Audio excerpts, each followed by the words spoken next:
ओम तत्सत ब्रह्माणे नमः। श्री कठोपनिषद श्री शंकराचार्य भाष्य प्रथम अध्याय तृतीय वल्ली। प्राप्त और प्राप्तव्य भेद से दो आत्मा। ब्रह्मवेत्ता लोग कहते हैं कि शरीर में बुद्धि रूप गुहा के भीतर प्रकृष्ट ब्रह्म स्थान में प्रविष्ट हुए अपने कर्म फल को भोगने वाले छाया और धाम के समान परस्पर विलक्षण दो तत्व हैं।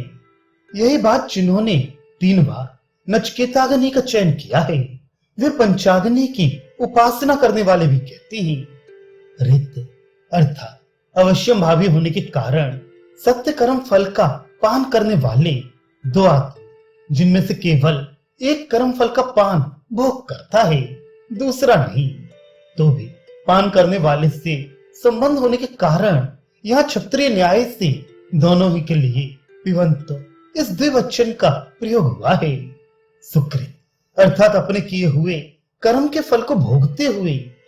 यहाँ सुकृतस्य शब्द का पूर्ववर्ती रितम शब्द के साथ संबंध है।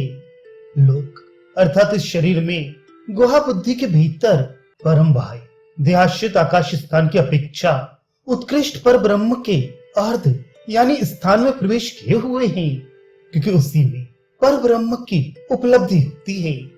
अतः तात्पर्य यह है कि उस परम परार्ध यानी हृदयाकाश में प्रवेश किए हुए हैं।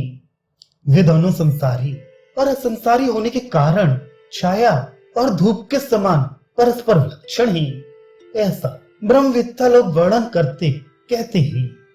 इस प्रकार केवल अकर्मी ही ऐसा नहीं करते, बल्कि जो तिरणाचिकेत थे, जिन्होंने 3 बार नाचिकेत अग्नि का चयन किया है, वे पंचाग्नि की उपासना करने वाले गृहस्थ भी ऐसा ही कहते हैं।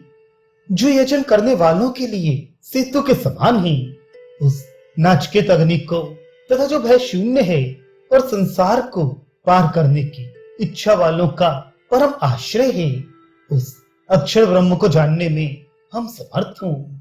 दुख को पार करने का साधन होने से जो नाचिकेत अग्नि यजमान अर्थात कर्मियों के लिए सेतु के समान होने के कारण सेतु है, उसे हम जानने और चयन करने में समर्थ हूं। तथा जो भय रहित थे और संसार के पार जाने की इच्छा वाले ब्रह्मवेत्ताओं का परम आश्रय अविनाशी आत्मा नामक ब्रह्म है, उसे भी हम जानने में समर्थ हो सके।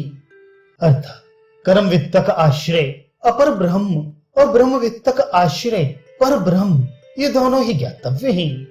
इस वाक्य का अर्थ है उनमें जो उपाधि पर छिन्न संसारी मोक्ष एवं संसार के प्रति गमन करने के लिए विद्या और अविद्या का अधिकारी है, उसके लिए उन दोनों के प्रति जाने के साधन स्वरूप रथ की कल्पना की जाती है।